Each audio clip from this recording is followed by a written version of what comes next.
tema de la clase de hoy es funciones complejas elementales, ¿sí? Funciones de variable compleja elementales. Yo voy a tomar el material de teoría para hacer un pequeño repaso de lo que vieron en la teoría ayer con Gastón, y luego vamos a comenzar a hacer ejercicios, ¿sí? En primer lugar, es muy importante que recordemos qué es lo que es una función compleja a valores complejos.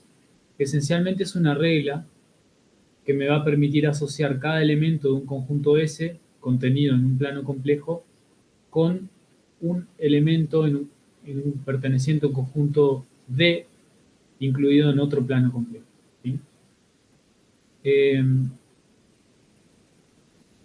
Dentro de las funciones elementales más básicas y elementales, valga la redundancia, tenemos las funciones polinómicas, racionales, exponenciales, logarítmicas, trigonométricas e hiperbólicas, ¿sí? Como ustedes saben, las funciones complejas ya no tienen, digamos, el mismo comportamiento que las funciones de variable real, y pueden darse casos donde, por ejemplo, tengamos funciones que son, por ejemplo, periódicas en el dominio complejo que no eran periódicas en el dominio real, como es el caso, por ejemplo, de la función exponencial. ¿Está bien? Este tipo de cosas son novedades que tenemos en este curso y en este nuevo dominio en el cual estudiamos a las funciones, y son cosas que tenemos que tener en cuenta para poder resolver correctamente los problemas que se presenten, ¿sí? No voy a ahondar demasiado en esto. Sabemos que, por ejemplo, si tenemos una función polinómica, mediante álgebra, digamos, trabajo algebraico, podemos encontrar su parte real y su parte imaginaria. Parte de esto ya lo estuvieron haciendo con Gabriel. Y en este caso, fíjense que ustedes están encontrando su parte real y su parte imaginaria. Me refiero a la parte real y la parte imaginaria de f de z, ¿sí? O sea, de la imagen, en función de la parte real y la parte imaginaria de la variable independiente, ¿sí? Fíjense que esta es una posibilidad, pero no es la única, ¿sí? La clase pasada, por ejemplo, y me gustaría retomar esto, en este momento me parece que es importante revisarlo. La clase pasada, ustedes estuvieron revisando con Gabriel el ejercicio de la guía 1, el ejercicio 3A de la sección 1 y 3C. ¿Está bien? Fíjense que el ejercicio, por ejemplo, el ejercicio 3C, ¿sí?, que lo resolvieron hacia el final de la clase,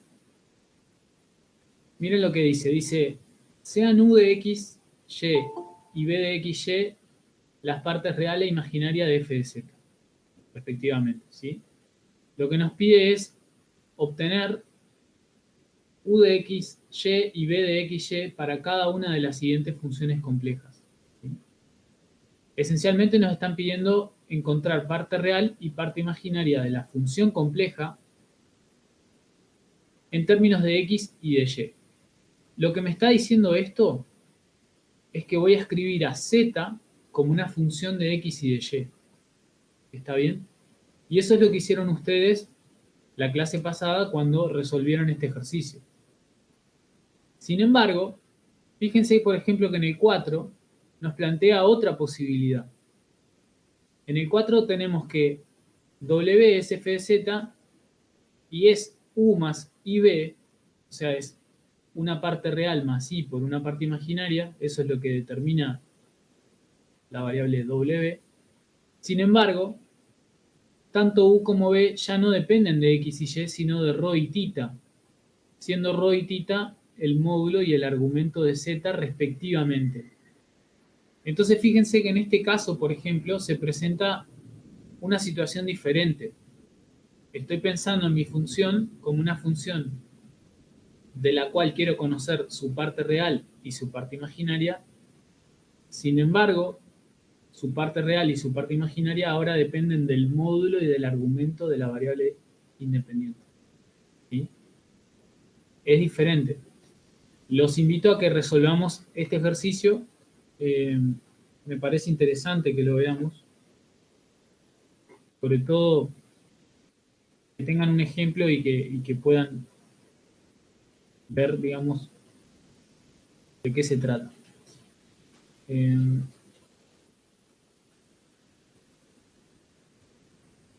Entonces, vamos a resolver el caso C. ¿Está bien? Vamos a resolver el caso C. El caso C dice lo siguiente, que f de z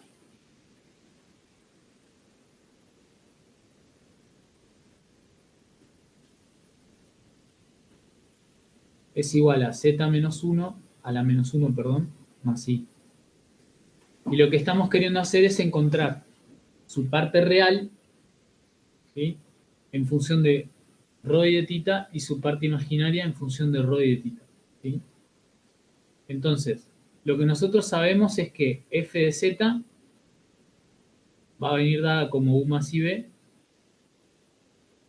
y que z a su vez viene dada como rho por e a la i tita. ¿Cómo les parece que podemos hacer para encontrar f de z de la manera que nos lo están pidiendo?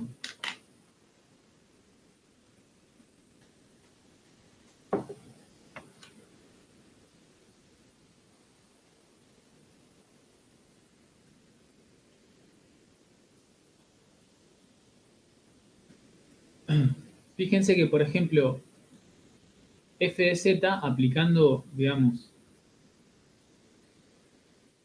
la representación exponencial de z, f de z me quedaría, o sea, estoy sustituyendo esto aquí adentro, me quedaría rho por e a la i tita a la menos 1 más i, ¿verdad? Que es lo mismo que decir qué cosa. Rho a la menos 1 por e a la menos i tita, ¿verdad? Más i.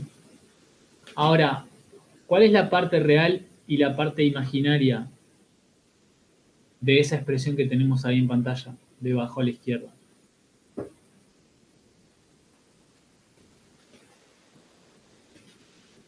¿Se ve fácilmente o no se ve?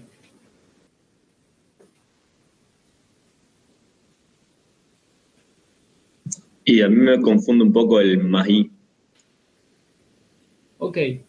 El problema del más i, o sea, por ahora, si querés, dejémoslo de lado.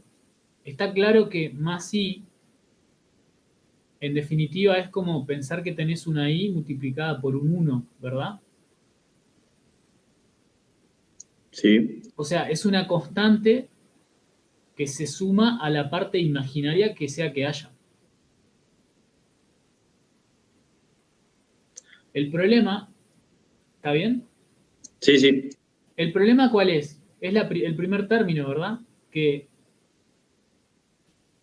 no nos deja ver claramente cuál es la parte real y cuál es la parte imaginaria. ¿Qué podemos hacer para separar parte real y parte imaginaria acá, en esta expresión compleja?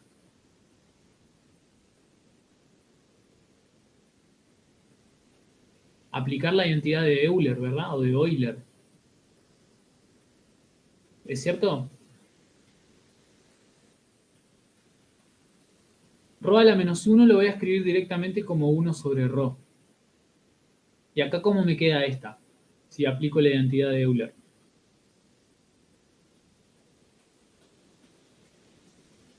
Como el coseno de tita.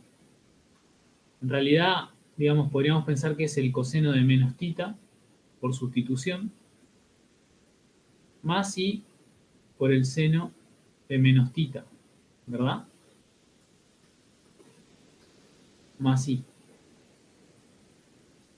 Ahora, sabemos por propiedades de la función seno y de la función coseno el coseno de menos tita va a ser igual al coseno de tita directamente, porque el coseno, este coseno es una función real, el coseno es una variable, perdón, es una función real con respecto a la variable independiente, más i por el seno de, ¿cómo puedo reescribir esto? El seno de menos x lo puedo pensar como el menos el seno de x, ¿verdad? Porque es una función impar. Entonces voy a escribir acá menos i por el seno de tita más i. Ahora sí, como decía el compañero que le producía algo esta i que estaba acá suelta, creo que ahora es más fácil ver que en realidad podemos reunir esta i que está sola acá, fuera del corchetes, con esta parte que está acá asociada al seno de tita, ¿verdad? Entonces finalmente podemos decir que esto es igual a, distribuyendo y reagrupando, 1 sobre ρ por el coseno de tita, menos, o podría escribir más i, y poner entre paréntesis 1 menos el seno de tita. Este 1 corresponde a esta i y este menos seno de tita, me faltó algo, por error.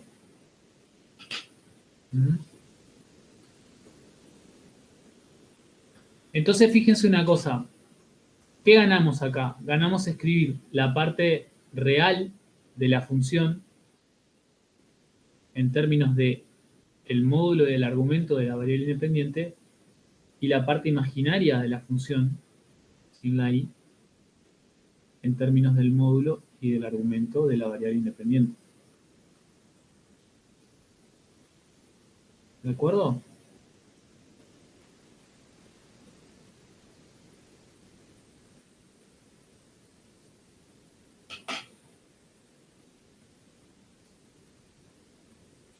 ¿Hay alguna consulta sobre esto?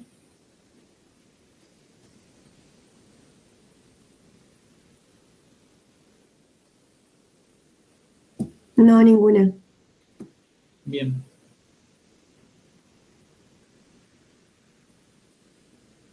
Bueno, hay un ejercicio más de esa primera sección que me gustaría que discutamos, que tiene que ver con lo siguiente.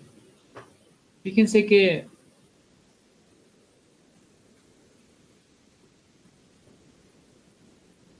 el ejercicio 5 propone que escribamos a las funciones, ¿sí? Escribamos a las funciones complejas en términos de z y z conjugado. ¿Está bien? Y nos da expresiones que están dadas en términos de x y y. ¿Está bien? Es decir, tenemos que hacer como el camino inverso al que estábamos haciendo recién, ¿no? Hoy nos daban una función de z y a partir de ella teníamos que intentar encontrar la parte real y la parte imaginaria en términos de x y y. Ahora al revés, nos dan la parte real y la parte imaginaria en términos de x y y tenemos que intentar decir cuál es esa función de z que dio origen a esa expresión. ¿Sí? Es un problema inverso al que teníamos recién, ¿no? Entonces, fíjense, por ejemplo, tomando como caso el ejercicio A, a modo de ejemplo,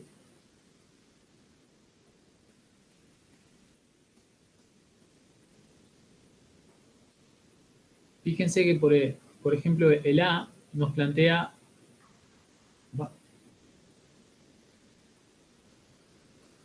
El A nos plantea que encontremos la función de z que dio lugar a esa expresión. ¿Qué opinan de eso? Un momento.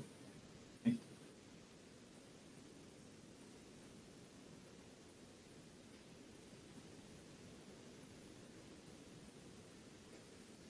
¿Qué pueden decir de esta expresión? ¿A qué les hace acordar esto que tienen acá?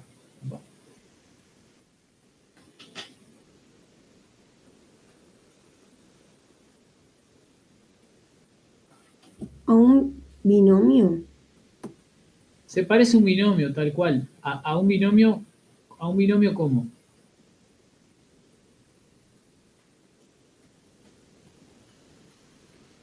Al cuadrado de un binomio, ¿no? Ahora bien, ¿cuál es ese binomio? Lo que nosotros sabemos es que, digamos, que f de z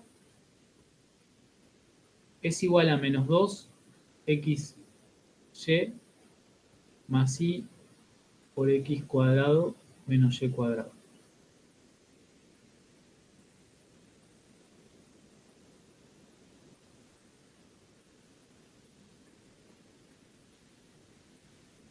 Ahí dijeron que eso se parecía a un binomio y yo agregué que se parece al cuadrado de un binomio.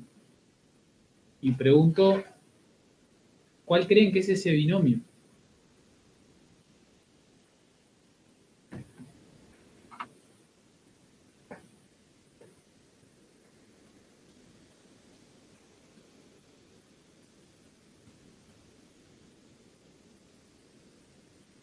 Fíjense una cosa.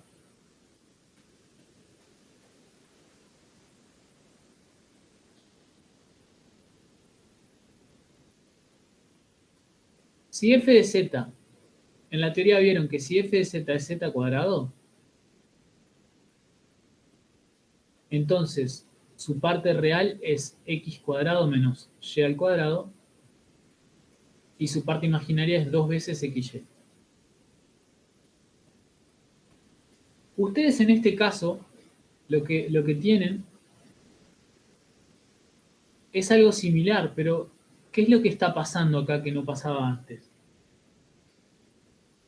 Es como si estuvieran cambiadas la parte real y la parte imaginaria, ¿no? Respecto al ejemplo z cuadrado. La parte real, x cuadrado menos y cuadrado de aquel ejemplo, ahora está en la parte imaginaria. Y al revés, la parte imaginaria del ejemplo de la teoría se vino a donde está la parte real. ¿Qué creen que puede haber pasado?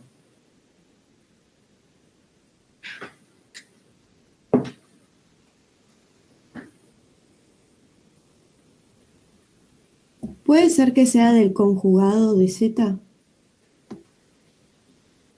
Puede ser, pero fíjate que el conjugado no explicaría que la parte real haya venido a parar a la parte imaginaria y la parte imaginaria a la parte real. Vos decís esto, que f de z es z conjugado al cuadrado. Sí. Fíjate qué pasa con esto. Tengo x menos y al cuadrado, ¿verdad? Tengo x cuadrado menos 2 veces xy multiplicado por y. ¿Y esto cómo me queda?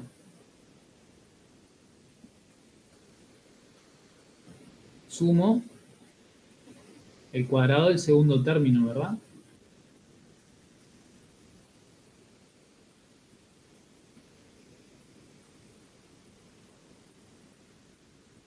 ¿Cuánto da menos y al cuadrado?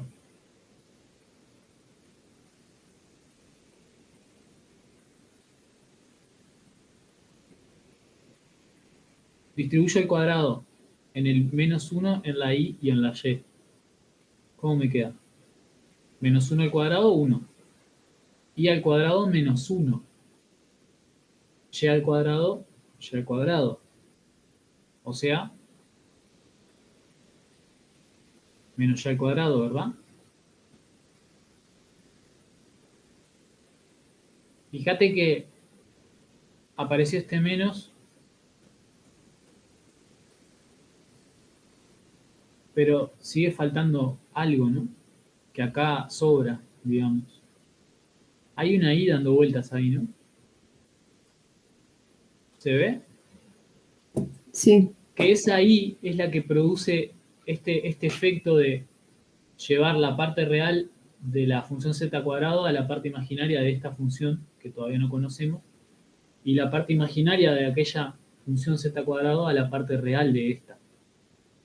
Entonces, lo del conjugado al cuadrado puede servir, no es este el caso, pero puede servir, así que ténganlo en cuenta siempre. Puede estar bien recurrir a eso.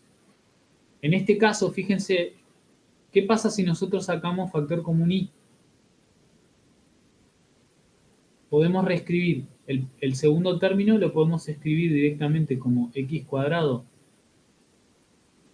menos y al cuadrado. ¿Está bien? Y el primer término, ¿cómo lo puedo escribir? ¿Cómo puedo escribir este menos como y multiplicado por alguna otra cosa?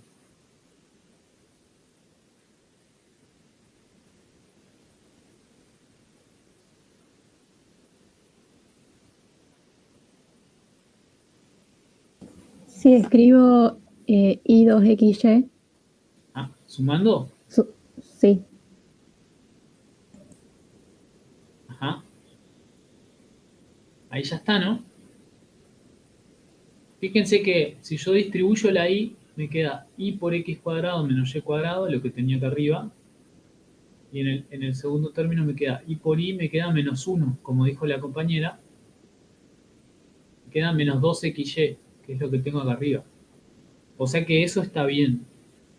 Y esto que tengo entre corchetes, fíjense si no es igual a esto.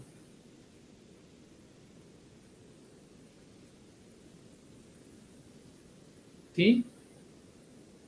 X cuadrado menos y cuadrado más y por 2xy. ¿Verdad? Entonces, eso que tengo ahí no es otra cosa que x más y al cuadrado, o dicho de otra manera, z cuadrado.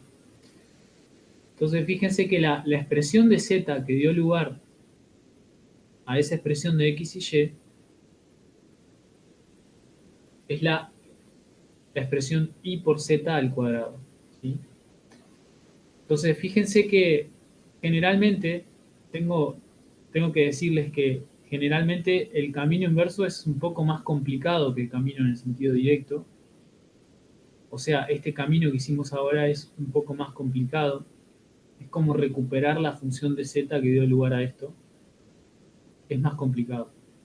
Generalmente vamos a tener que tener en cuenta, para poder hacer esto, vamos a tener que tener presente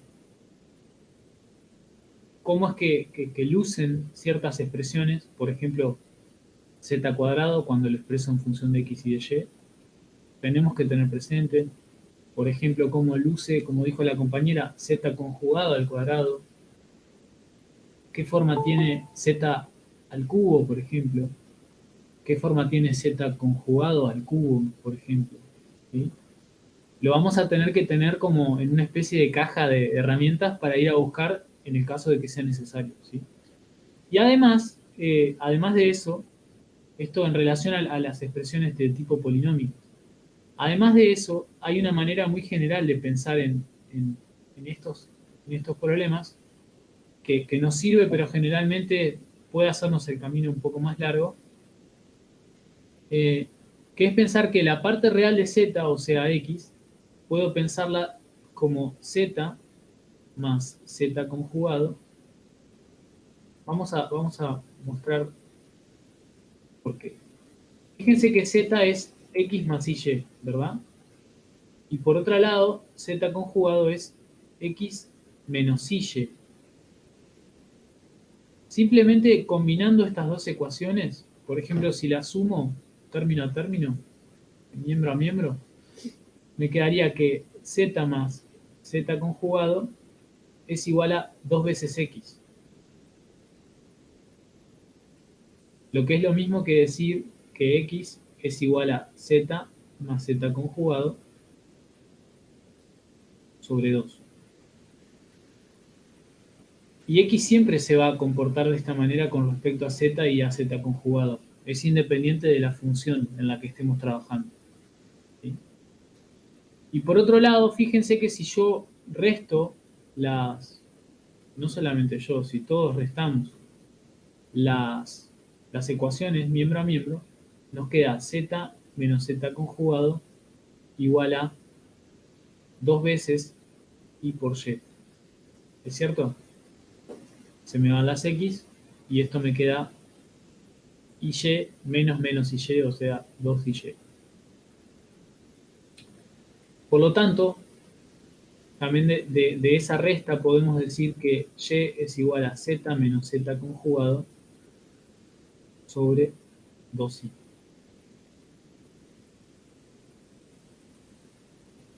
¿Está bien? Entonces fíjense que de esta forma podemos escribir x y y en términos de z y de z conjugado y podríamos, digamos, abordar cualquiera de estos problemas mediante estas sustituciones. ¿Está bien? Si, por ejemplo, en el caso A nosotros pusiéramos, donde está la x, pusiéramos z más z conjugado sobre 2, donde está la y, pusiésemos z menos z conjugado sobre 2i, y así lo mismo acá, probablemente tengamos que trabajar mucho más, hagamos muchas más cuentas para poder llegar a este resultado. Pero igualmente deberíamos poder llegar a este resultado, ¿sí? Lo que me pareció interesante comentarles, y con esto vamos cerrando este ejercicio, si ustedes tienen alguna pregunta igual lo hacen, no hay ningún problema.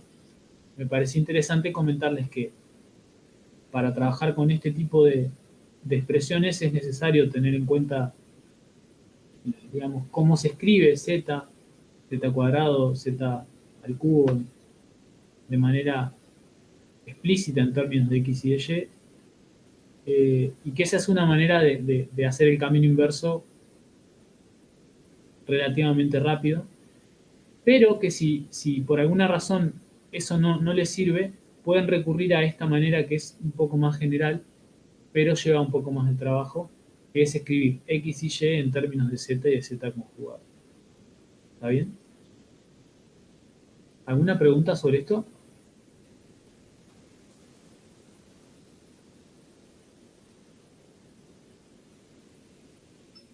No, profe, todo bien. Bien. Bueno, vamos entonces ahora a seguir con la guía, ¿sí? En particular, vamos a empezar con la sección 2, ¿sí? Con la parte de funciones exponenciales, trigonométricas y logarítmicas, ¿sí?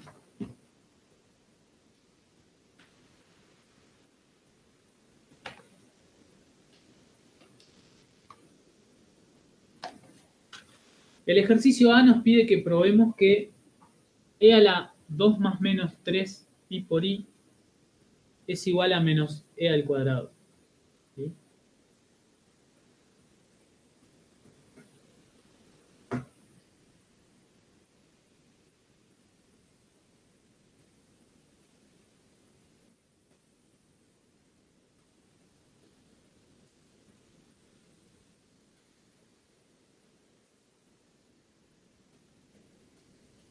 Vamos a comenzar por el ejercicio A, ¿sí?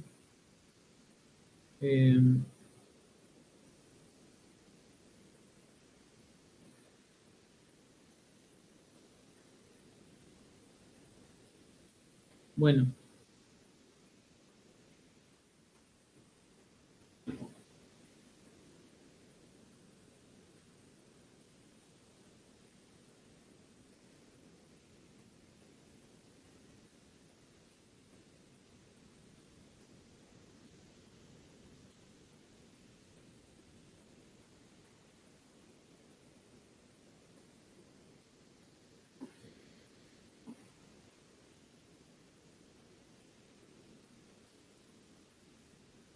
En primer lugar, podríamos reescribir esto x directamente así, ¿verdad?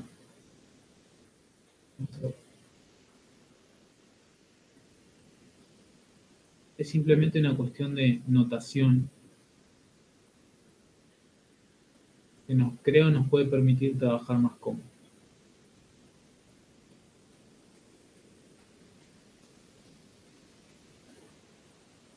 ¿Qué creen que podemos hacer para continuar avanzando?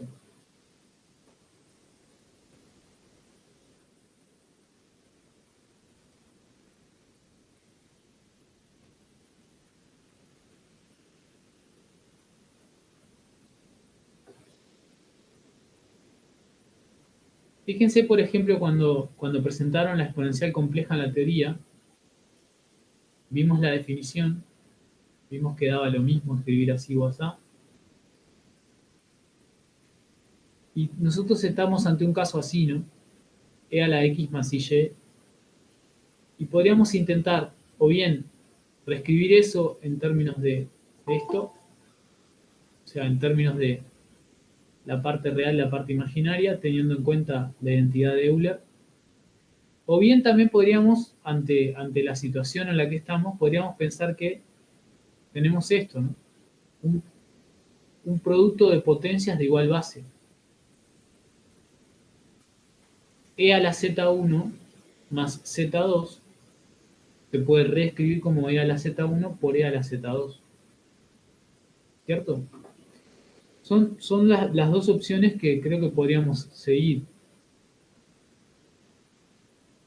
Yo propongo pensarlo como un producto de potencias de igual base para poder, digamos, trabajar concretamente sobre cada uno. Entonces,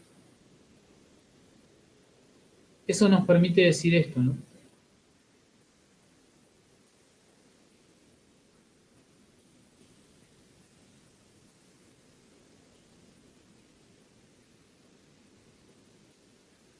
¿Está bien? Ahora, la pregunta que surge es, ¿cuánto vale E a la más menos 3 pi por i? ¿Cómo puedo averiguar el valor de eso? Yo creo que estaría bueno y que digamos, que sería de una buena práctica ir, o sea, explorar los dos caminos. ¿Cuáles son los valores correspondientes a las dos posibilidades que tiene este exponente? En el primer caso, lo que tengo es e a la más 3 pi por i. Y en el segundo caso, lo que tengo es, no lo vamos a sacar con una flecha así porque parece que todo se convierte en eso. Vamos a escribirlo allá arriba. ¿Qué escriben en el chat?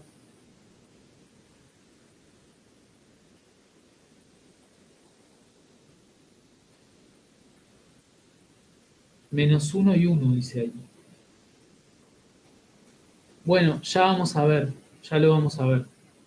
Fíjense una cosa. Cuidado con eso. Fíjense que e a la más menos 3 pi por i, entonces, da lugar a dos preguntas. ¿Cuánto vale e a la 3 pi por i? ¿Y cuánto vale e a la menos 3 pi por i? ¿Sí? E a la 3 pi por i, ¿cómo lo podemos reescribir?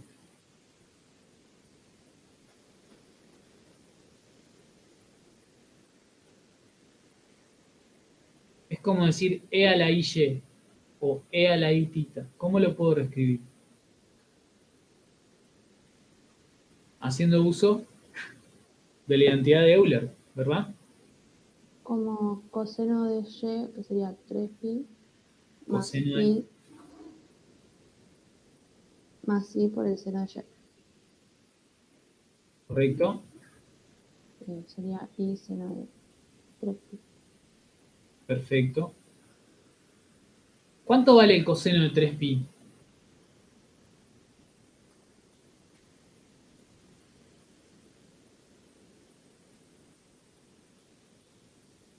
Menos 1. Menos 1. ¿Y cómo lo ves a eso? ¿Cómo te das cuenta de eso? Podés responder vos u otra persona. Lo que me interesa es que sepamos por qué vale menos 1.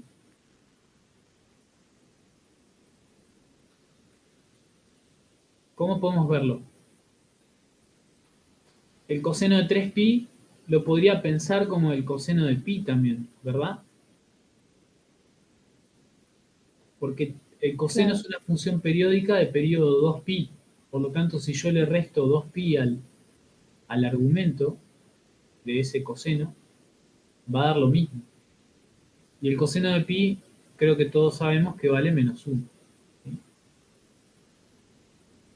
Siguiendo un razonamiento similar, el seno de 3pi es lo mismo que el seno de pi, que todos sabemos que vale 0. ¿Sí? Menos 1 más i por 0 es lo mismo que menos 1. Y por su parte, esta exponencial que tenemos acá abajo la podemos reescribir siguiendo la misma idea, la podemos reescribir mediante Euler y decir que es el coseno de menos 3pi más i por el seno de menos 3pi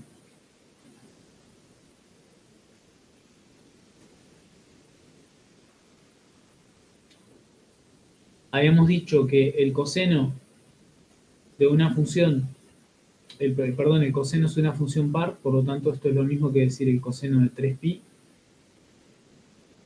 y que el seno era una función impar, por lo tanto esto era lo mismo que decir menos i por el seno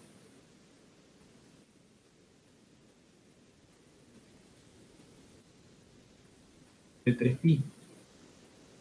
Y hace un momento dijimos que el coseno de 3pi puedo pensarlo como el coseno de pi, y que el seno de 3pi podemos pensarlo como el seno de pi.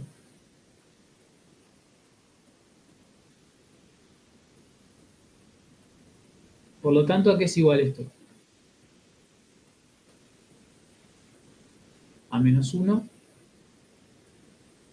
menos i por 0.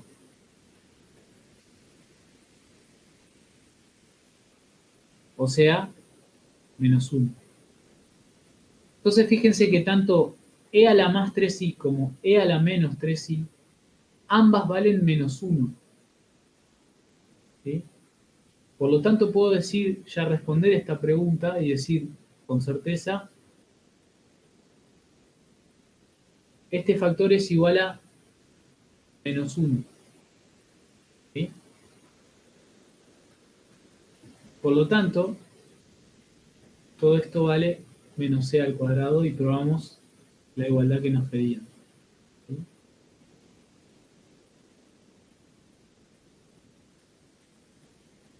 ¿Está bien?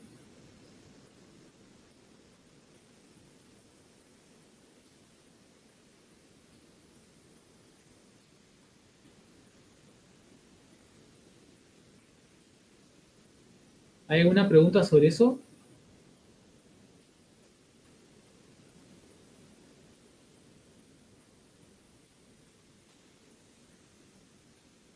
Vamos a resolver ahora el caso C entonces.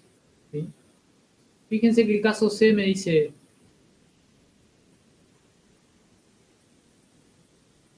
probemos que e a la z más i por n pi es igual a menos 1 a la n por e a la z.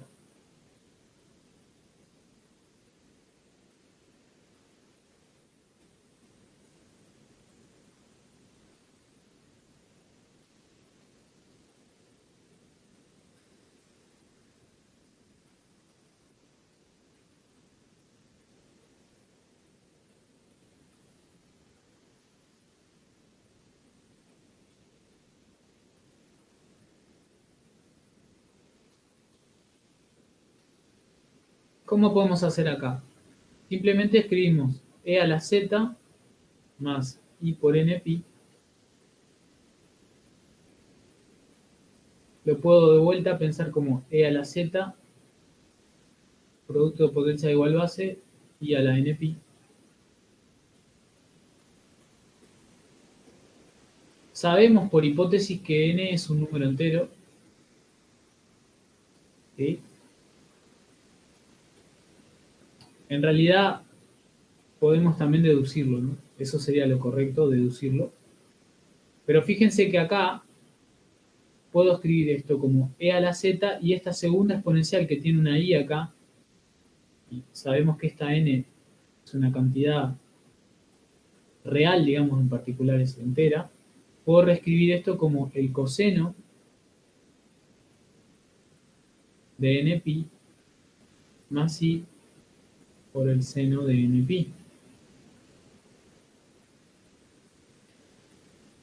Y nosotros sabemos que, de vuelta, si n es una cantidad entera, entonces el coseno de un múltiplo entero de pi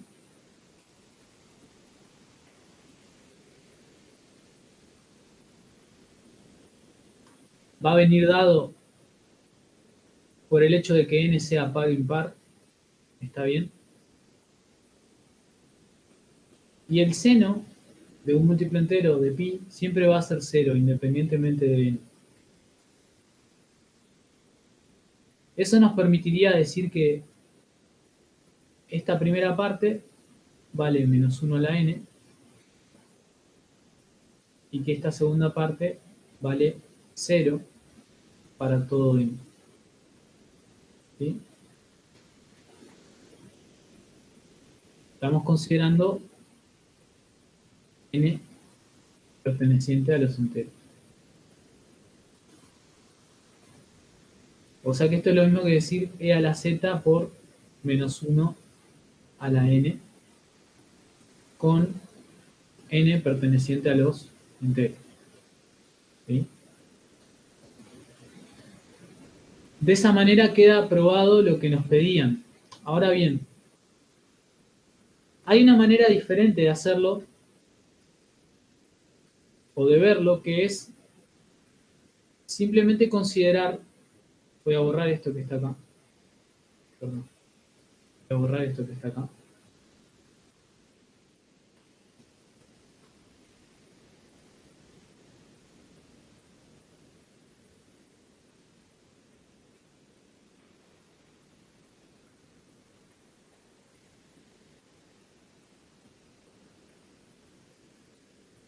Y es considerar otra de las propiedades que cumple la función exponencial.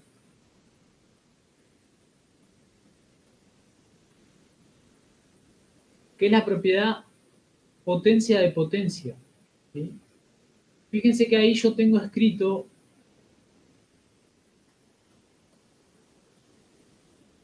e a la i por n pi, lo cual podría llegar a interpretar como e elevado a un producto. ¿Sí? Y lo cual podría llegar a reescribir como, haciendo uso de esta propiedad en el sentido, digamos, de derecha a izquierda, podría llegar a escribirlo de esta forma. ¿Sí? La propiedad potencia de potencia. Fíjense qué es lo que estoy queriendo decir en este caso particular. Que esta segunda exponencial se podría escribir como e a la i por pi por n. Lo que es lo mismo haciendo uso de esa propiedad que decir e a la i por pi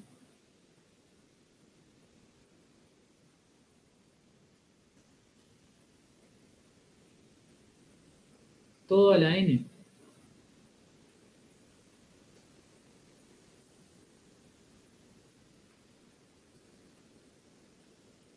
¿Y por qué hice eso? ¿Qué es lo que se puede ver adentro del paréntesis? ¿Qué es lo que es eso que está ahí? ¿Qué número es?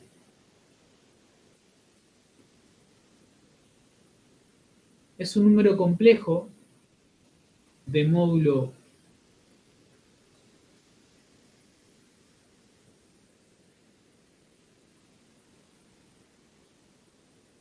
de módulo 1, por eso no estaba escrito, está implícito que es un número complejo de módulo 1, es un plano complejo, digamos, auxiliar que estoy usando para representar.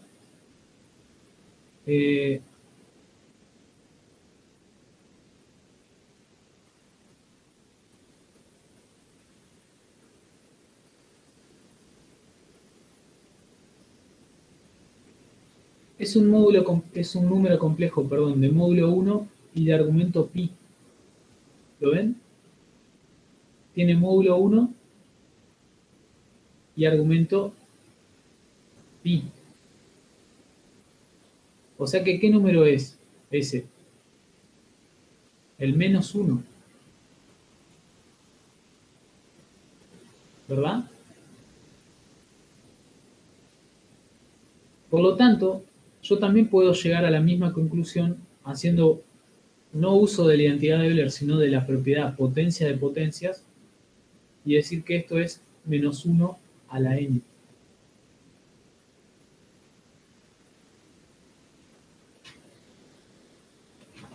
¿Sí? ¿Está bien? ¿Hay alguna consulta sobre esto?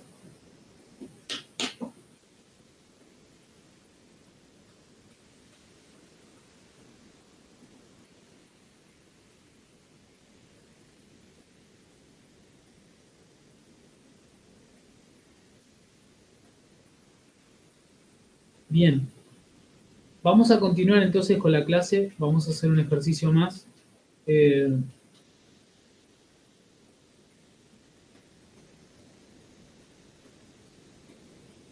va a interesar que podamos plantear el 2A, ¿sí?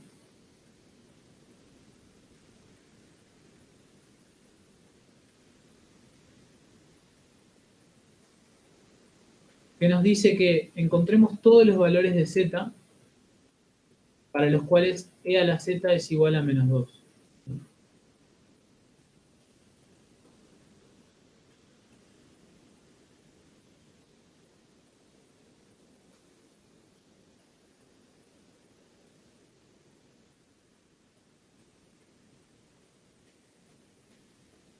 ¿A alguien se le ocurre cómo podemos comenzar con este ejercicio? ¿Qué podríamos decir? ¿Qué podríamos plantear?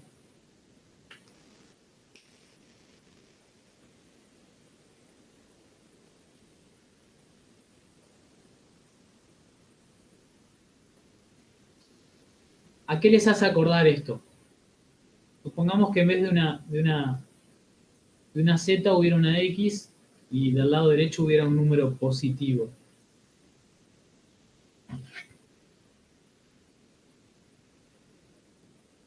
Tengo e a la x igual a 20.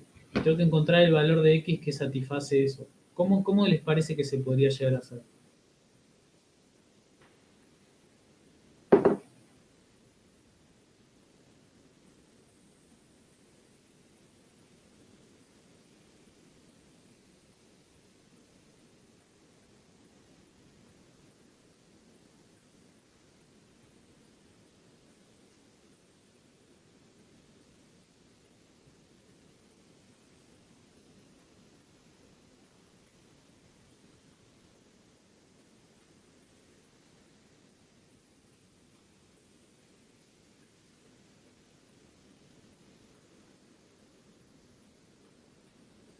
Usando logaritmo, dicen ahí en el chat.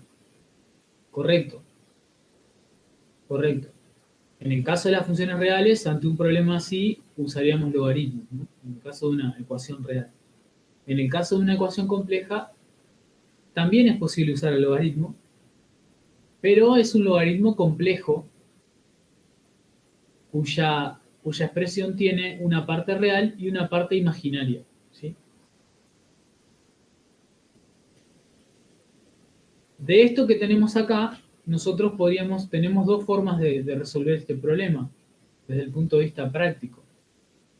Una es decir que si aplico el logaritmo a ambos miembros, entonces tendré ahora esta ecuación.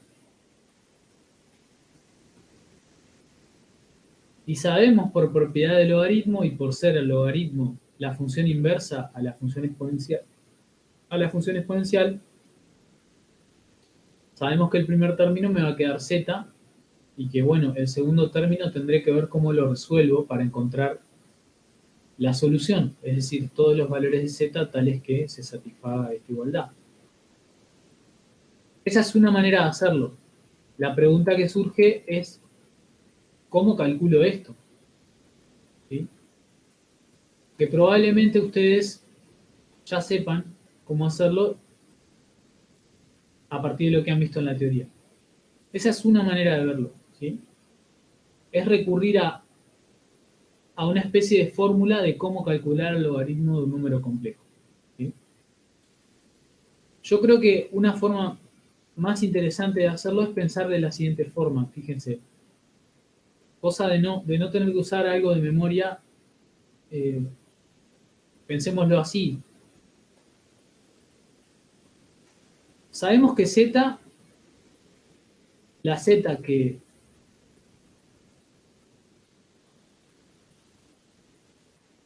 digamos, las zetas que van a formar parte del conjunto solución van a venir dadas o podrían venir dadas de esta forma, x más y por y. Entonces yo podría, sin ningún problema, podría decir que la ecuación e a la z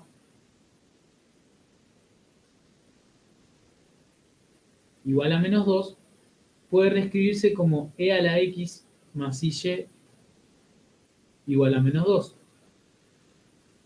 Y de vuelta, por producto de potencia de igual base, podría decir que esto es x, e a la x, perdón, por e a la y por y, igual a menos 2.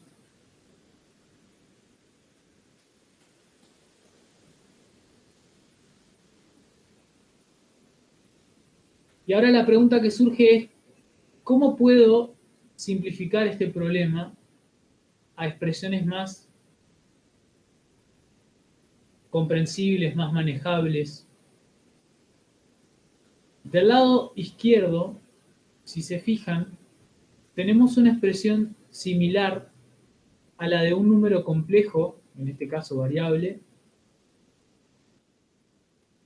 expresado en forma exponencial, donde lo que vemos acá es el módulo, digamos ρ, y lo que vemos de este lado es e a la y tita, supongamos, ¿sí? En este caso tita sería igual que y ρ sería igual a e a la x. ¿Está bien? Perfectamente e a la x puede ser un módulo porque es una cantidad real no negativa. De hecho, siempre es positiva. ¿Sí?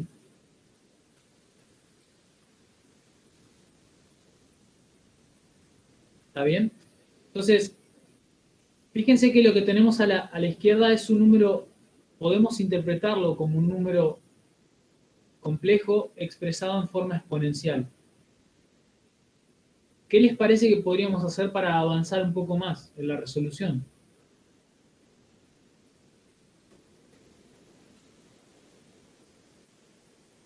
Es como que estoy comparando un número complejo expresado en forma exponencial contra otro número complejo que está expresado en forma binomial. Yo de este estoy viendo la parte real. Y también estamos viendo que la parte imaginaria vale 0, pero no estamos viendo cuánto vale su módulo ni cuánto vale su argumento. Por lo tanto, pensar en esa igualdad entre los dos números expresados de maneras diferentes es un poco complicado. Es difícil, digamos, de entender a qué corresponde el módulo del lado izquierdo con la parte real o la parte imaginaria del lado derecho. Es más fácil entender a qué corresponde el módulo de un lado con el módulo de lo que está del otro lado y lo mismo para los argumentos, o en el caso de pensar a los números en forma binomial, a qué corresponden las partes reales y las partes imaginarias. Entonces, lo que estoy queriendo decir con esto es que nos va a convenir, para poder seguir avanzando, llevar todo a una misma representación, binomial o exponencial. En este caso, por una cuestión de facilitar la resolución, yo prefiero que pasemos el lado derecho a forma exponencial. ¿Cómo podemos hacer eso? ¿Cuánto vale? Menos 2 en forma exponencial. ¿Cómo puedo escribirlo?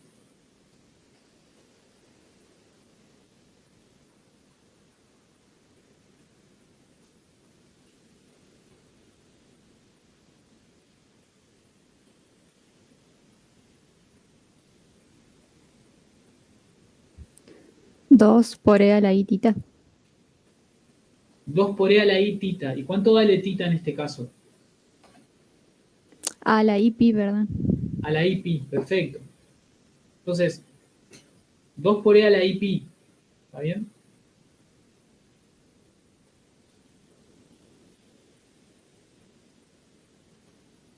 ¿Es la única posibilidad para el argumento de menos 2 o hay otras?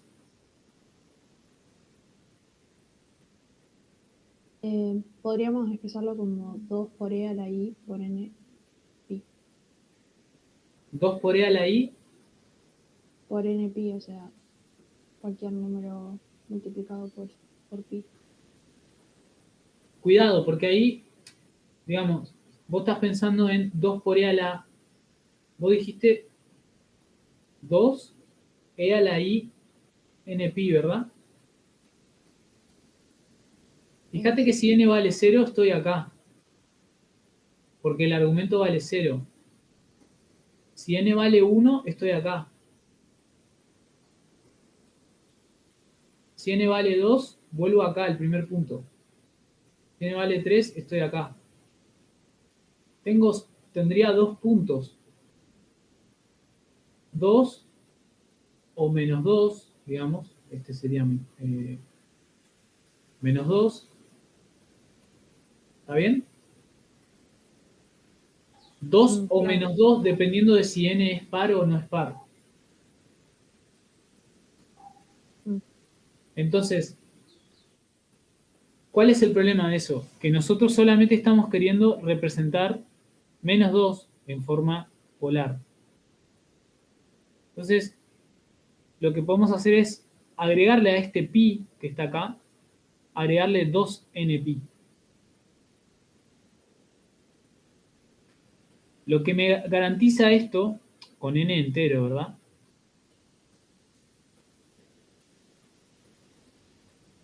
Lo que me garantiza esto que le agregamos es que siempre le voy a estar agregando una cantidad entera, n, de vueltas completas. Entonces, por ejemplo, si yo estoy parado acá y llegué a este punto menos 2, considerando el argumento pi, y le sumo 2pi, doy una vuelta completa y vuelvo a caer en el mismo punto. Menos 2. ¿Sí? Lo mismo si le agrego, no sé, 10 vueltas, o sea, 20pi. Doy 10 vueltas completas y vuelvo a caer en el mismo punto, menos 2. ¿Sí? Lo que dijo la compañera se parece, pero tiene el problema de que para algunos casos de n cae en menos 2 y para otros casos de n no cae en menos 2. Y nosotros no queremos eso, porque lo que queremos es representar solo al menos 2. ¿Está bien? En todos los casos de n valga menos 2 el número que estamos expresando. ¿Sí? ¿Está bien?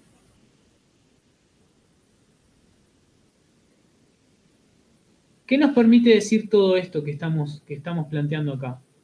¿Para qué estamos haciendo todo este cálculo?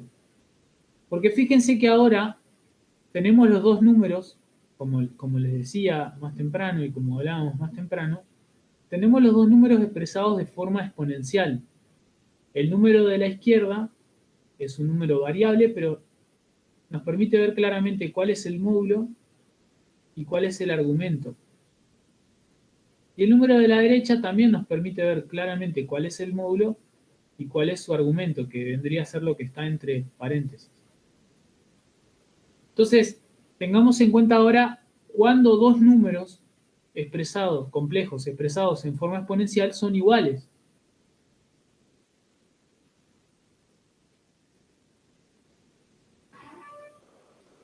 Igualdad en números complejos, ¿sí?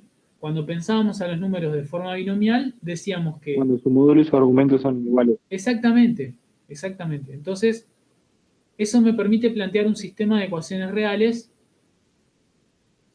que dice que e a la x es igual a 2. Eso surge de igualar ambos módulos. Y por otro lado, que y es igual a pi más 2 n pi, con n entero. Esta segunda surge de igualar los argumentos.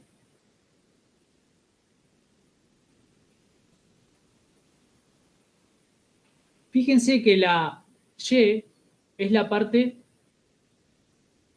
imaginaria de la solución que estamos buscando. Por lo tanto, y ya la tenemos. Lo que tendríamos que encontrar ahora es x. ¿Cómo puedo encontrar x de este sistema?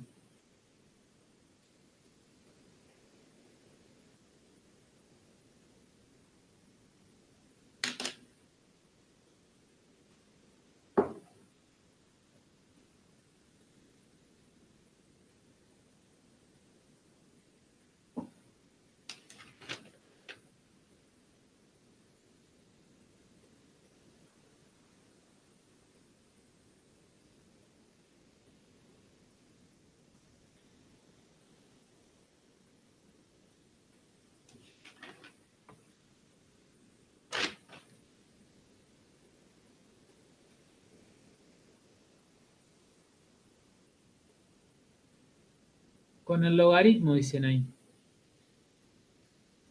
¿Está bien? Exactamente. ¿Y hay que tener algún tipo de cuidado especial ahora en este caso o no? Fíjense que tenemos una ecuación de qué tipo acá arriba. Una ecuación de tipo real. Que me dice que e a la x es igual a 2. No hay ningún problema en decir que entonces x deberá ser igual al logaritmo neperiano de 2. Y de esta manera encontramos tanto la parte real de la solución como la parte imaginaria. Solo nos queda, digamos, por así decirlo, empaquetar la solución para poder escribirla finalmente, ¿no? Finalmente,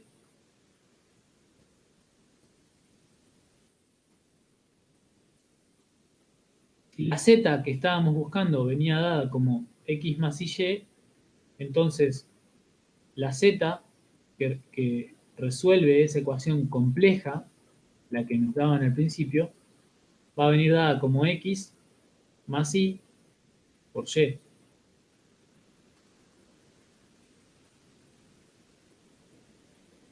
Con n entero. ¿Qué quiere decir esto?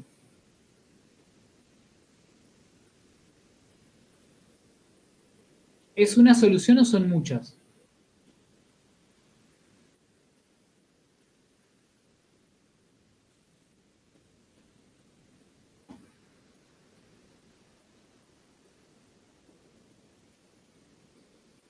¿Es un valor de z o son muchos?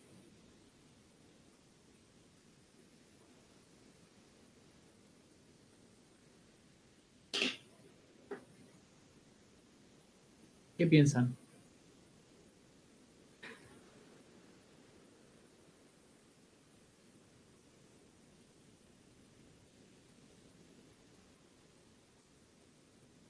Son infinitos valores de z.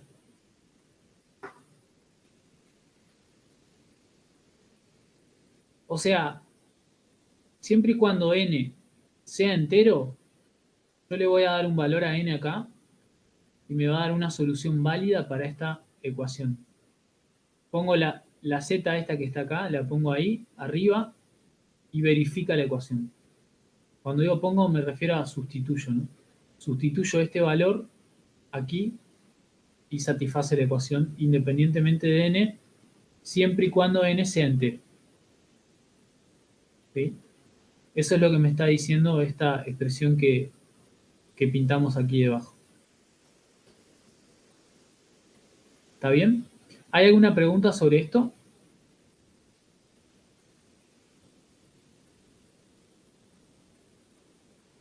Fíjense si hubiéramos recurrido a lo que nos decía la teoría.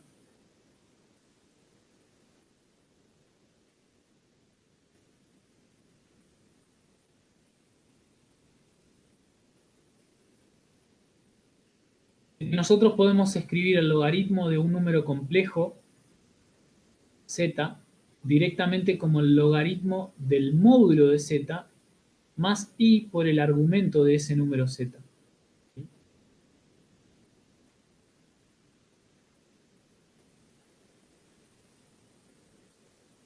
Entonces, por ejemplo, si yo hubiese hecho uso de la fórmula esta o de esa expresión que acabamos de mencionar, podríamos haber escrito directamente que el logaritmo de menos 2, pensando ese menos 2 como el número complejo menos 2, puedo escribirlo como el logaritmo neperiano del módulo de menos 2, o sea, el logaritmo neperiano de 2, más i por el argumento, o por los argumentos de menos 2. Esto es pi más 2 n pi o pi más 2k pi con k entero o con n entero. Depende de la notación que usemos, pero lo importante es que si es k o sea n, sea k o sea n, sean enteros, ¿sí? Fíjense que llegamos a al mismo resultado. Nos perdemos de pasar por este procedimiento que creo que vale la pena siempre tenerlo presente y que simplemente consiste en sustituir z por x más y y comenzar a operar. En un momento nos quedan dos números igualados, uno en forma exponencial y otro en forma binomial, y llevamos todo a forma exponencial en este caso. ¿Está bien?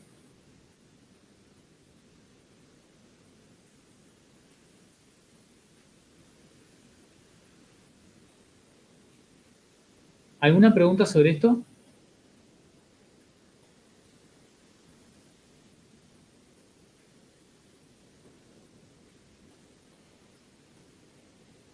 Bien. Fíjense una cosa. Aprovecho para volver a la teoría y mencionarles algo que vamos a necesitar en un ratito. Fíjense que el logaritmo se define para todo número distinto de 0. Porque en z igual 0 esto no está definido y esto tampoco está definido, ¿sí? O sea, esto vale menos infinito y esto directamente no tiene definición, ¿sí? Entonces,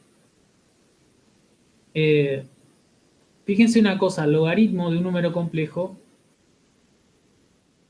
se define o se puede expresar de esta manera. Ahora bien, el argumento de un número complejo, como hablamos hace un ratito, no es único. No es único. Un número complejo admite infinitos argumentos. ¿Cuál es el problema que tiene eso en este caso? Que en el caso de la función logaritmo, el argumento es la parte imaginaria de esa función. Por lo tanto, esto quiere decir que para un número z dado, ¿sí? Como tengo infinitos argumentos, tengo en la imagen de la función logaritmo para un solo punto z, tengo infinitos puntos de la imagen, ¿sí? Es una función que toma infinitos puntos para un solo valor del dominio, tiene infinitos puntos correspondientes en la imagen. Todos con la misma parte real, logaritmo neperiano del módulo de z, y diferentes partes imaginarias, ¿sí? Y eso es un problema porque en general nosotros necesitamos que las funciones sean univaluadas, es decir, que para un valor del dominio tenga asociado solo un valor de la imagen. ¿Está bien? Entonces, una manera de hacer eso es, como ustedes saben, hacer uso del argumento principal. El argumento principal es, como hablaron la semana pasada, es una convención, es una manera de ponernos de acuerdo entre qué y qué va a poder variar el argumento de un número complejo, ¿sí? Nosotros asumimos que el argumento principal es un argumento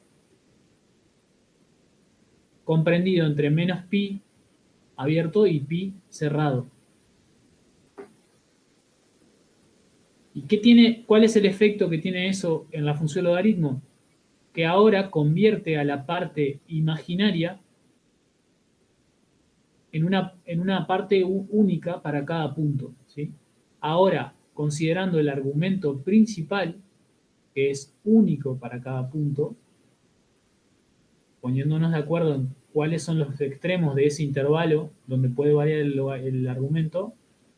Fíjense que ahora el logaritmo de un número complejo z, el logaritmo principal de un número complejo z, va a venir dado como logaritmo del módulo de ese número z más i por el argumento principal.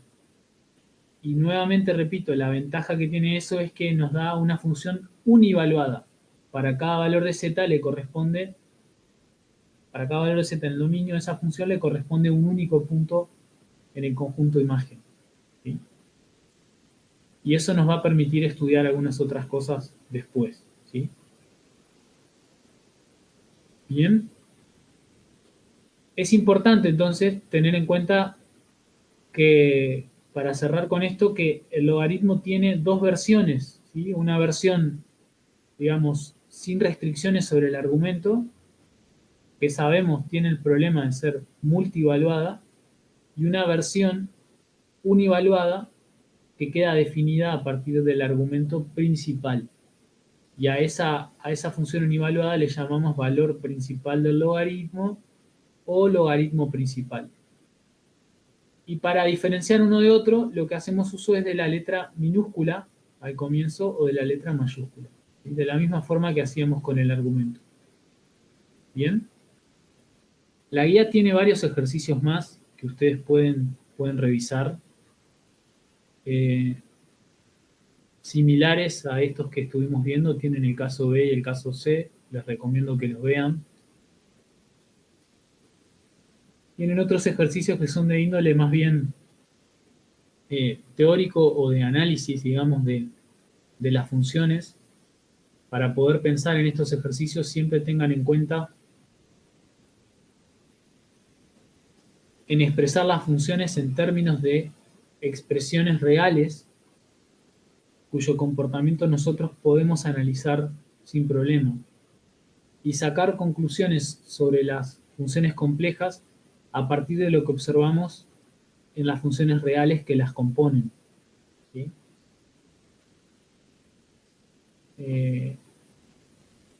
En general, esa estrategia es una estrategia que vamos a usar mucho. Siempre vamos a intentar expresar las funciones complejas de maneras más sencillas o elementales que nos permitan pensar qué es lo que está pasando ahí, entender lo que está pasando ahí adentro, por así decirlo. ¿Sí?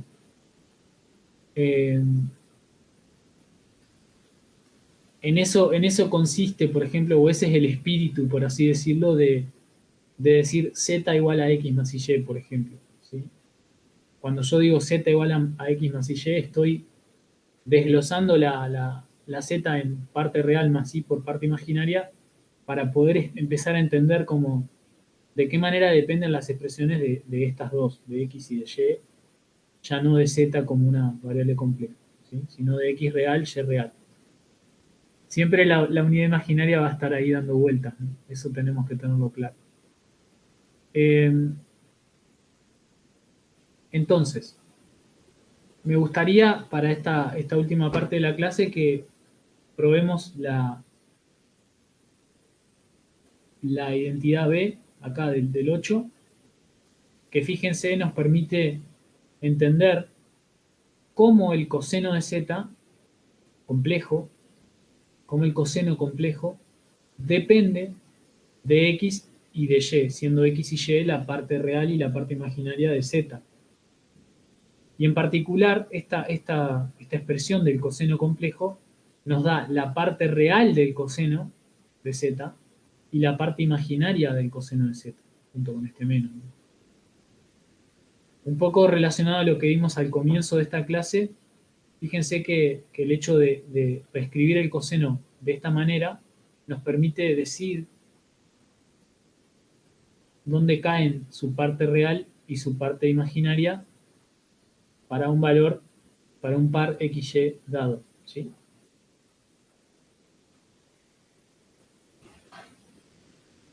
Entonces, nosotros sabemos Esto lo vieron en la definición, en la teoría de ayer.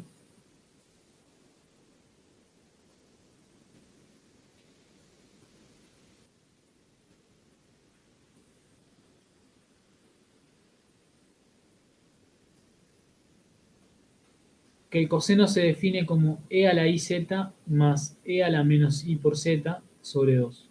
Esa es la definición del coseno. ¿Sí? Hay una serie de propiedades que cumplen estas funciones trigonométricas en el caso de variable compleja. Siempre también, y relacionado a lo que hablábamos antes, tengan en cuenta que las funciones complejas deben coincidir con las funciones reales conocidas por nosotros si nosotros tomamos la parte imaginaria igual a 0, ¿no? ¿Está bien? Tanto la función logaritmo complejo como la función exponencial compleja como las funciones trigonométricas complejas deben tener ese comportamiento. Así que si observan algo diferente es porque quizás hay una interpretación errónea o alguna cuenta mal hecha en algún lado, ¿sí? Tengamos en cuenta eso.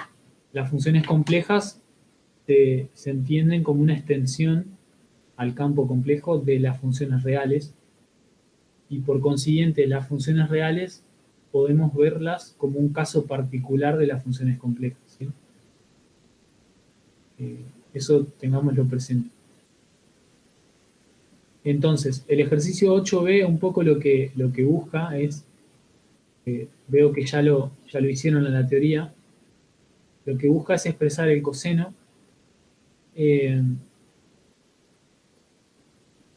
de forma más sencilla en términos de x y de y. ¿Sí?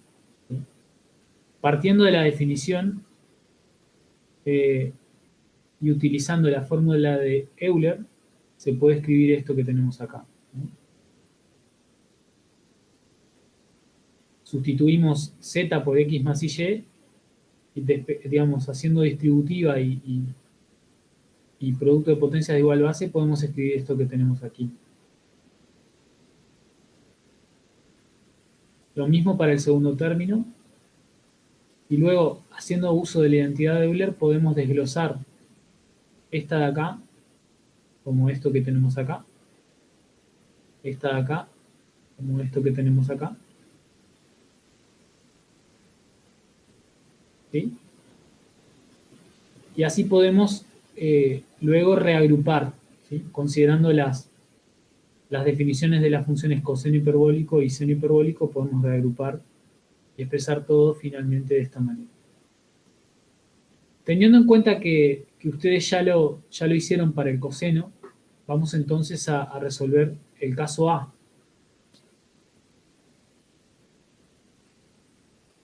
Que es este, ¿verdad?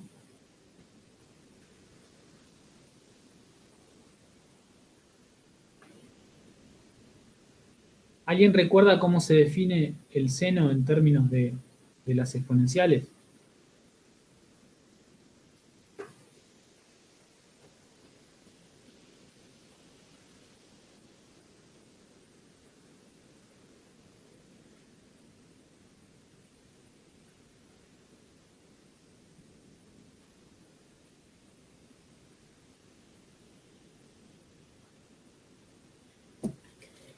E a la iz menos e a la menos iz sobre 2i. Correcto, muchas gracias. Y fíjense que acá el procedimiento es similar, ¿sí? O sea, la idea es sustituyendo x más y por y en lugar de z, vamos a decir que el seno de z es igual a e a la i por x más y por y menos e a la menos i por x más y por y, ¿verdad? Y que esto es igual Vamos a escribirlo abajo mejor.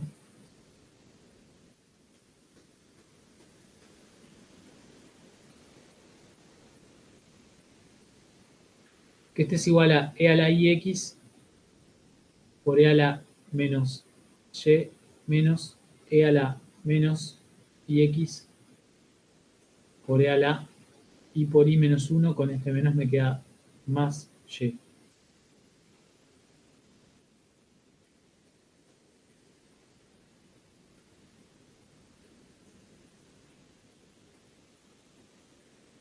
Ahora, simplemente puedo hacer uso de la identidad de Euler de la misma forma que mostraron ayer en la teoría, y podemos decir que esto es e a la menos y por el coseno de x más i por el seno de x, ¿verdad? Estoy expresando esta de acá.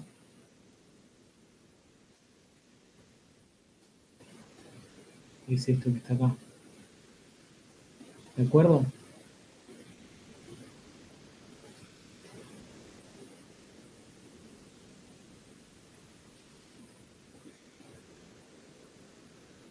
Vamos a ponerle corchetes acá y paréntesis acá, para que no quede dudas. ¿Sí? Y lo mismo con el segundo término, menos e a la y, y acá voy a escribir el coseno de x menos i por el seno de x. ¿Está bien?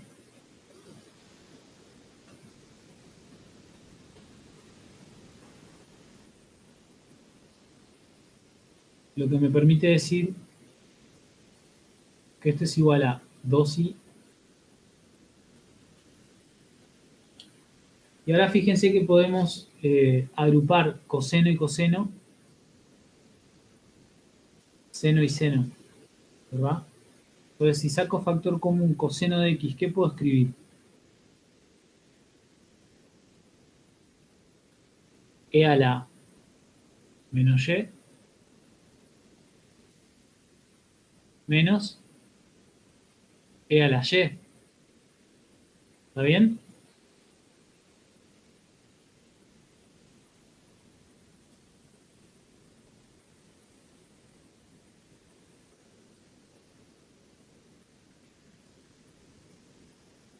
Y por otra parte, si saco factor común seno de x, ¿cómo puedo reescribir la segunda parte?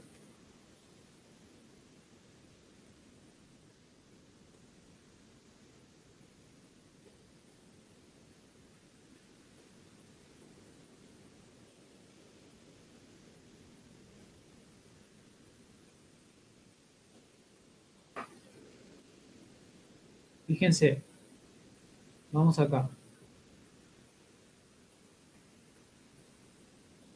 I por el seno de x. Voy a escribir más i por el seno de x.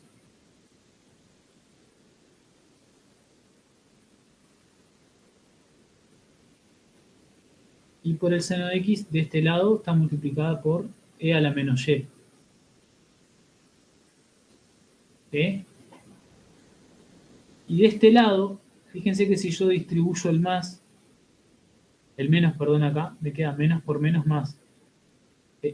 Si hubiera hecho la distributiva en el medio, cosa que nos podría haber ayudado en esta factorización, me queda e a la y por el seno de x, positivo, multiplicado por i además. O sea, esto por esto me queda i por e a la y por el seno de x. O sea que si tengo esto como factor común, lo que tengo que sumar aquí es e a la y. ¿De acuerdo?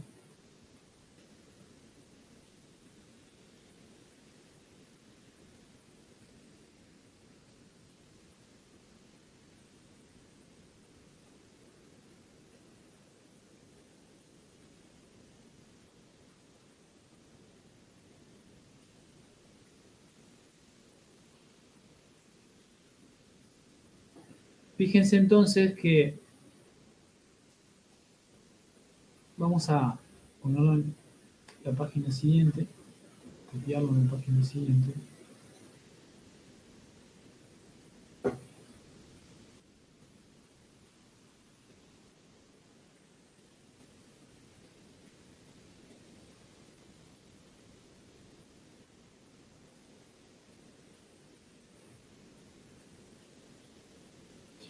Lo que podemos decir entonces es que el seno de z se puede reescribir de esta manera por ahora. Ahora, estas expresiones que están ahí dentro de los paréntesis, esas diferencias de exponenciales, también nos remiten al seno y al coseno hiperbólico, de y en este caso. Con lo cual, puede ser interesante reescribirlas en términos de eso, ¿no? Entonces nos queda coseno de x, el 2 lo voy a... La y la voy a subir para arriba. A ver, vamos por partes. Podemos escribir esto así.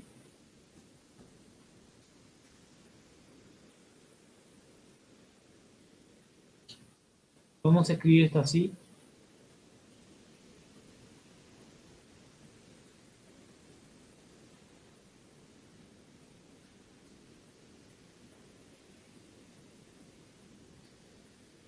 O sea, simplemente distribuir la i entre este primer término y este segundo término. Lo voy a escribir así.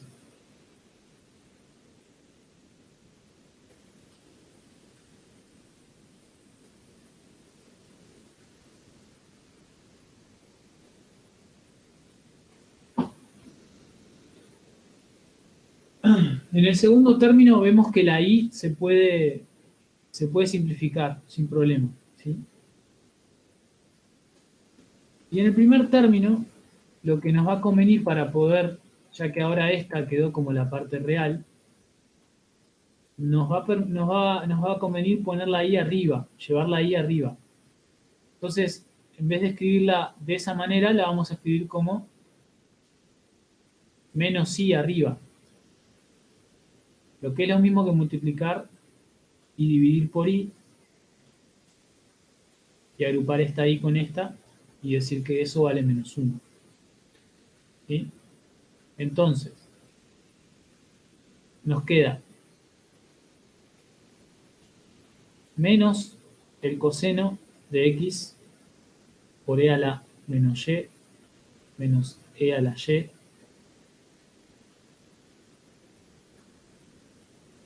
sobre 2, más el seno de x por e a la menos y, más e a la y. Este 2 lo voy a poner para que solo afecte a esto.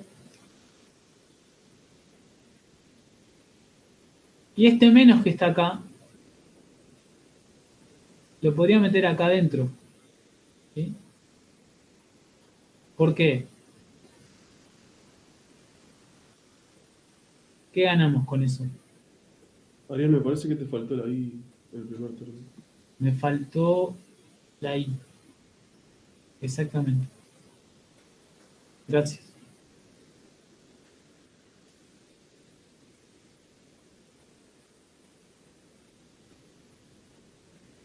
Este menos que está acá lo puedo introducir acá, en este factor, y dar vuelta a estas dos exponenciales que se están restando.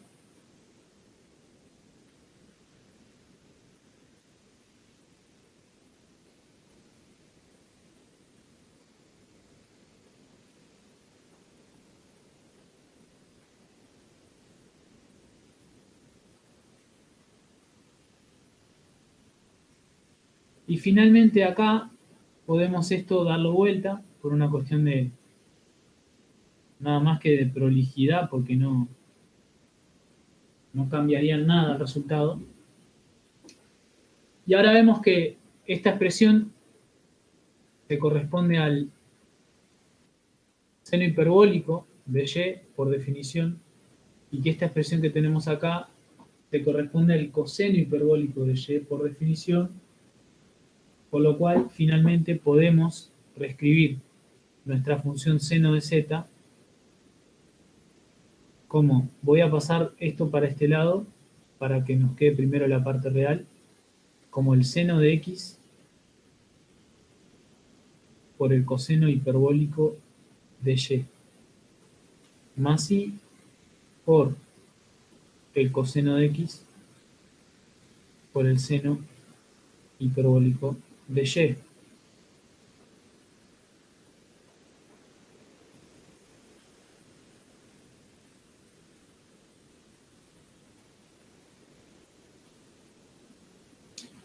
Eso nos permite escribir el seno de z entonces en términos de el seno y el coseno y el seno hiperbólico y el coseno hiperbólico de x y de y. Fíjense que en este caso, por ejemplo, ¿qué pasa si tomamos y igual 0? Que sería el caso de estar ante una variable real. Y igual 0 es lo mismo que decir parte imaginaria de la variable independiente igual 0. Es lo mismo que decir variable real. Fíjense que si y vale 0, el seno hiperbólico de 0 es 0, con lo cual toda esta parte imaginaria desaparece. Y el coseno hiperbólico de 0 vale 1, con lo cual seno de z con y igual 0 me queda igual al seno de x, el seno de x real. ¿Sí? Y fíjense que se cumple eso que leíamos hace un ratito de que las funciones complejas se ven como una extensión de las funciones reales y por lo tanto las funciones reales deberían ser casos particulares de la función compleja. ¿Sí? ¿Hay alguna consulta sobre esto que acabamos de resolver? Un poco complementando lo que vieron ayer en la teoría.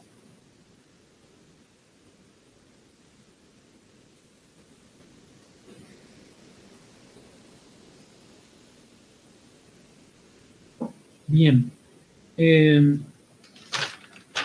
Me gustaría para finalizar la clase que avancemos un poquito más sobre ejercicios de un carácter un poco diferente.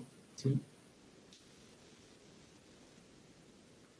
En particular, por ejemplo, fíjense el ejercicio 10.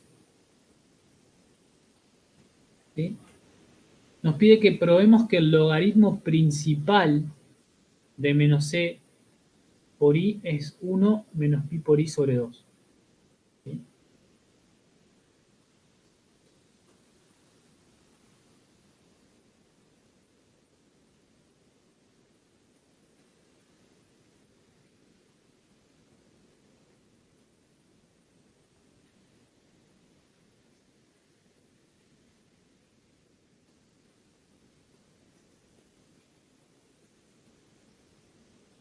¿Qué les parece que podemos hacer en el caso A?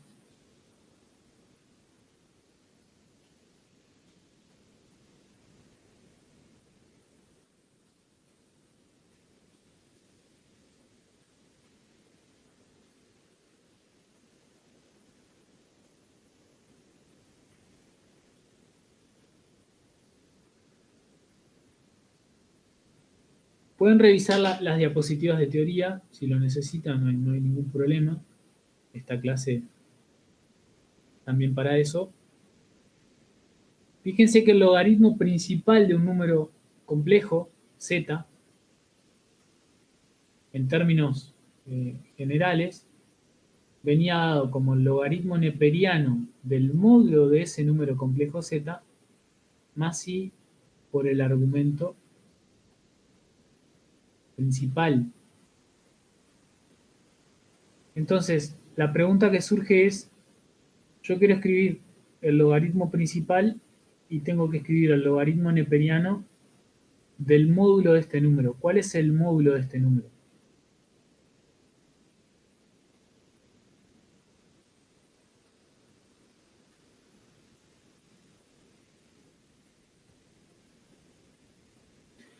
Si yo graficase ese número en un plano complejo, me refiero al número que está acá adentro.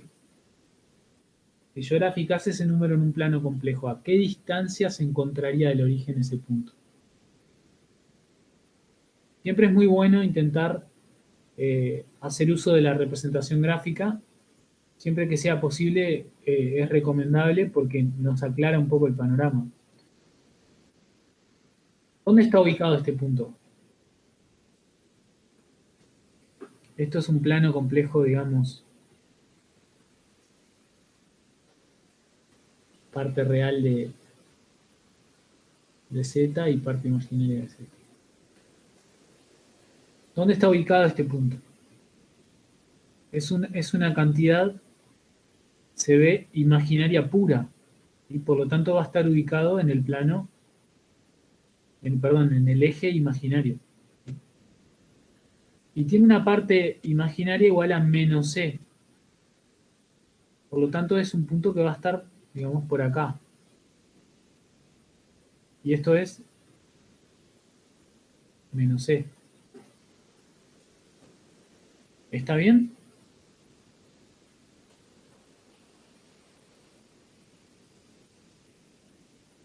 Entonces, la pregunta es, ¿a qué distancia se encuentra este punto del origen?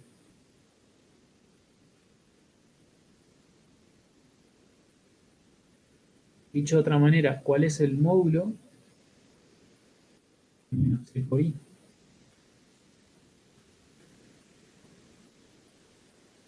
Y una pregunta más les hago. ¿Cuál es el argumento principal de ese número?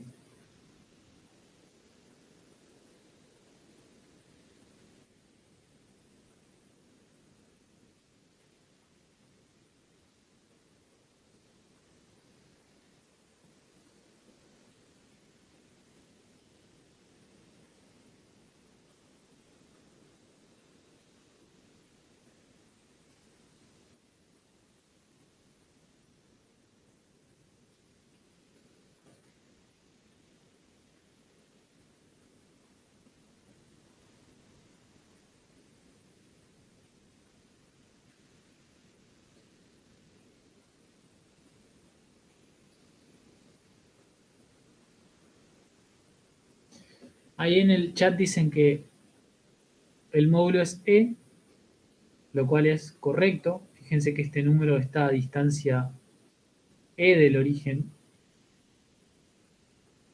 Y por otra parte, en el chat también dicen que el argumento principal es menos pi sobre 2. Lo cual es correcto porque fíjense que si yo voy por acá arriba a buscar el argumento me quedaría 3 medios de pi, lo cual es mayor a pi y no entra dentro del rango del argumento principal. Con lo cual no me queda otra que ir a buscarlo por aquí, en el sentido horario, ¿sí? Lo cual me va a dar un argumento negativo de valor menos pi sobre 2. Entonces, dicho todo eso, ahora queda un poco más claro cómo seguir. Opa, perdón.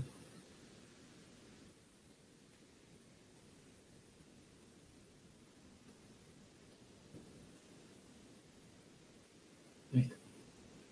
Entonces, lo que tenemos es el logaritmo neperiano de e, que es el módulo de menos c por i, más i por el argumento de menos c por i, el argumento principal que es menos pi sobre 2. El logaritmo neperiano de e es 1, y esencialmente responde a la pregunta ¿a qué número tengo que elevar la base de este logaritmo, que en este caso es e, para que el resultado sea e? Eso es 1, menos i por pi sobre 2. Y de esa manera queda demostrado entonces que el logaritmo principal de menos e por i es 1 menos pi sobre 2 por i. ¿Sí? Fíjense que cuando hablamos del logaritmo principal, entonces no hay duda de cuál es la parte imaginaria, porque esa parte imaginaria viene dada por el argumento principal, que es único. ¿Sí? A diferencia de lo que veíamos antes, que cuando considerábamos el logaritmo, sin ser el principal, obteníamos infinitos valores. ¿Sí? Bien. El caso B es muy interesante también, y creo que vale la pena que lo vean. Y también me parece muy interesante que veamos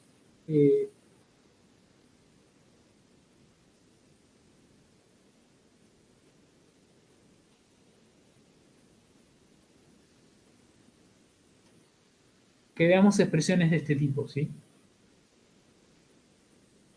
Ejercicio 14. Fíjense que ahí nos están pidiendo que encontremos el valor principal de i a la i. ¿Está bien? En la semana pasada ustedes charlaron de cómo era elevar un número complejo a un número entero, por ejemplo, 1 más i al cuadrado, 1 más i al cubo, 1 más i a la cuarta, por decir algo. Después charlaron de cómo era elevar un número complejo a un número racional, ¿sí? A una fracción, por ejemplo, 1 más i a la 1/3. ¿Sí? Dicho de otra forma, ¿cuál es la raíz cúbica de 1 más i? Estuvieron viendo entonces el cálculo de raíces, ¿sí? Y la manera más general de pensar en esto sería elevar un número complejo a otro número complejo. Elevar un número complejo a otro número complejo. ¿Sí?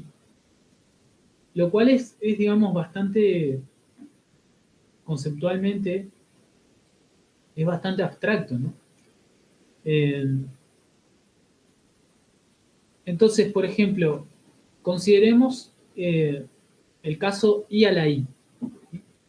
¿Cómo hacemos para resolver el caso del ejercicio 14 a i a la i? En particular nos están pidiendo la raíz, perdón, el valor principal, ¿sí? Ya vamos a ver un poquito qué es eso. Pero en primer lugar, pensemos en esto que estamos charlando ahora. ¿Cómo podemos resolver el caso i a la i?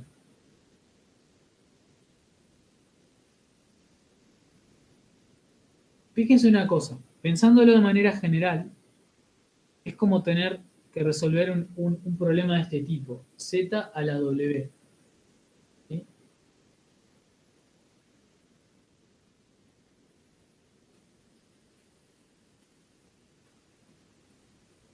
¿Aplicaría el logaritmo natural para poder bajar el exponente por propiedades? Es una posibilidad, tal cual. Tal cual. Vamos acá. Si te animás, decime cómo lo haríamos en este caso. Tengo z complejo, w complejo, y el problema que tenemos es z a la w. ¿Qué podemos hacer? Ahí decían apliquemos logaritmo, pero ¿cómo hacemos para aplicar logaritmo sin alterar la igualdad?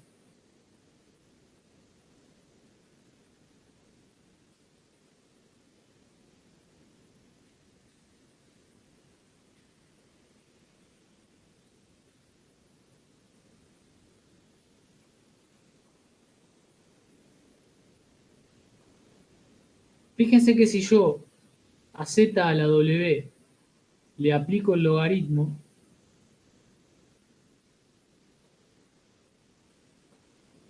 esto no es igual que esto que estaba acá. ¿Qué tendría que hacer si le aplico el logaritmo a un número para que vuelva a ser el mismo número? Pensemos acá en un caso sencillo. Pensémoslo en variable real en primer lugar. Tengo x. ¿Sí? Si le aplico Ahora el entendí la logaritmo, pregunta. Tendría que aplicar logaritmo y a la vez elevar, o sea, aplicar la operación contraria, elevar a algo para no afectar la expresión. exactamente, tengo que aplicar logaritmo y a la vez tengo que aplicar exponencial al logaritmo. Tengo que, digamos, aplicar la función y aplicar a su vez sobre esa la función inversa, que me permite recuperar el punto original. ¿De acuerdo? Entonces, es justamente eso lo que tenemos que hacer en este caso. Tenemos que a z a la w aplicarle el logaritmo y a su vez a eso aplicarle el exponencial.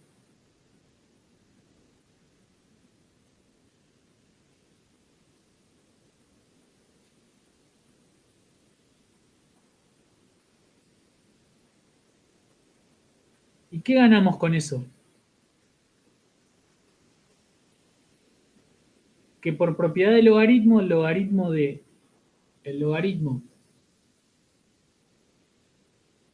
de z a la w se puede escribir como w por el logaritmo de z. Por propiedades de logaritmo, ¿sí?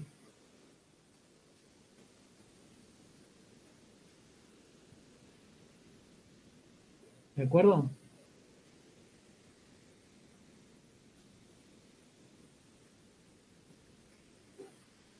En este caso, lo que tenemos es i a la i.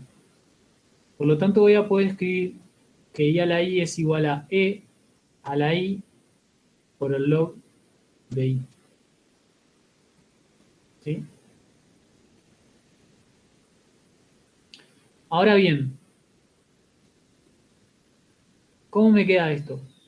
Me queda e a la i. ¿Y cómo me queda el log de i?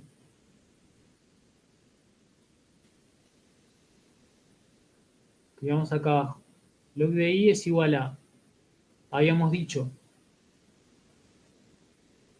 al logaritmo neperiano del módulo más i por el argumento. ¿Sí?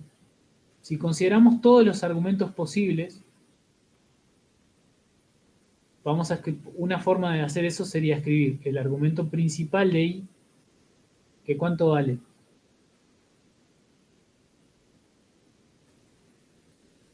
El argumento principal de i más 2kpi con k entero. ¿Cuánto vale el argumento principal de i? I sobre 2, ¿verdad?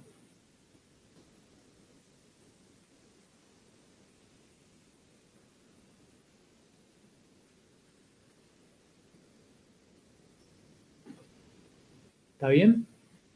Entonces fíjense que de esta manera estoy escribiendo el logaritmo de i de esta manera. ¿Cuánto vale el logaritmo neperiano del módulo de i? La pregunta es, ¿cuánto vale el módulo de i? ¿A qué distancia se encuentra i del origen? ¿A 1?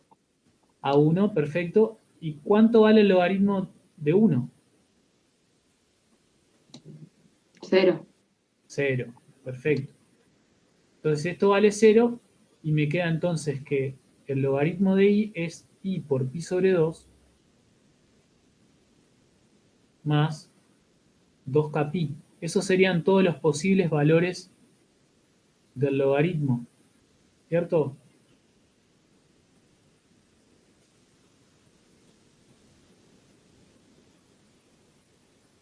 Por lo tanto voy a escribir eso aquí arriba. Voy a sustituir este log de i por esto que encontramos acá. Me va a quedar esto multiplicado por i, otra vez, por pi sobre 2 más 2kpi. Con k entero.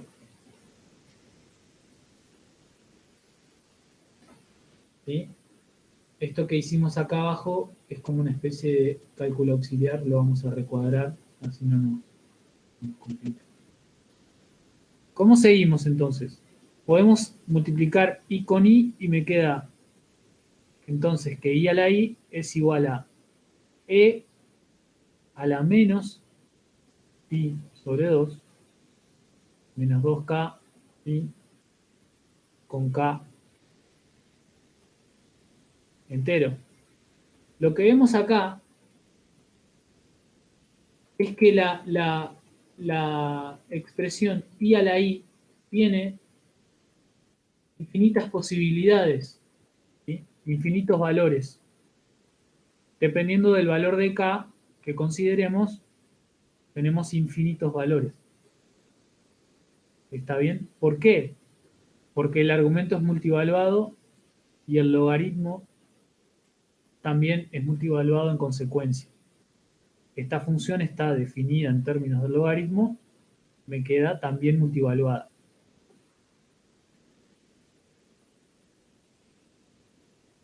En este sentido, y también en relación a esto de ser multivaluada la función o esta operación, se define también lo que se conoce como valor principal. ¿Sí? Por eso fíjense que el enunciado nos pedía el valor principal de I a la I. ¿Sí? Entonces, ¿cómo hacemos para determinar el valor principal de I a la I? Tenemos que considerar, en la deducción, tenemos que considerar el argumento principal y K igual a 0. ¿Sí? En la deducción tenemos que considerar el argumento principal y K igual a 0. ¿Sí? Tomando K igual a 0 y habiendo considerado el argumento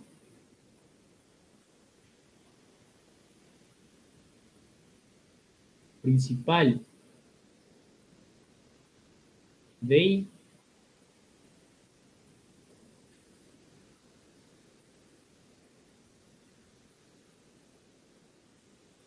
el valor principal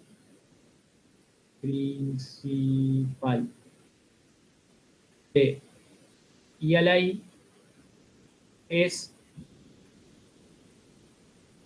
E a la menos pi sobre 2. ¿Sí? El valor principal de I a la I es E a la menos pi sobre 2. ¿Por qué? Porque de todas estas posibles soluciones, la única que nos va a interesar es aquella que corresponde a K igual 0. ¿Y por qué podemos hacer K igual 0? Porque antes tomamos el argumento principal. ¿Sí? Eso es lo que corresponde al valor principal de esta operación. Una manera menos rebuscada de pensar en esto es considerar aquí directamente el logaritmo principal.